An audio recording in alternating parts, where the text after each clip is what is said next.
апа, мен прямой эфирде отырмын, қазір подписчиктерім сұрап жатыр, шарға келіп, Аужан, сен ауылдағыдай таңғы 5-те тұрып жүрсің ба деп сұрақ қойып жатыр, соған мен жауап берейін. Мен өз отырып, таңғы 5-те тұрамын. Барлық таңертең завтракқа каша жасаймын. Таңертең завтракқа каша, короче, андай шведский стол жасаймын, да? Да. Неге өтірік па? Шведский стол жасаймын, андай краб, короче, Вьетнамнан алып келгенмін, краб, рак, короче, таңертең Вьетнамнан алып келгенмін, сол бәрін өйтіп қуырып пісіріп қоямын. Сол жұмысқа жүгіріп барып келемін, да. Обедке, короче, первый, второй обязательно. Ужинка.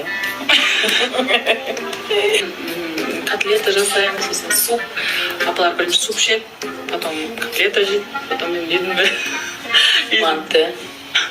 Я манты жағамын. Пицца. Негізінде бұның бәрі өтірік болғандай ба? Мен мұнда қалаға келіп еркелеп жүрмін, сағат 9-10-да бірақ тұрамын. Сол сіздің көзқарасыңыз қандай, келін 9-10-да тұрып жұмысқа кетіп қалды? Көзқарасым бұл жерде негативный болмай өстіп керек та, себебі шығар. Айда еш башқаша болады. Айдағылар ерте тұрады. Сыраз жасыңар. Бізде уағын жүк ұйқыз келеді да. Ұқтап қалады демек. Кейін өзінің возрастына келгенде ерте тұрады.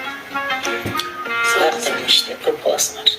Қыздар, сізге де осындай ата-ене бұйырсын. Подписчигіне сәлем.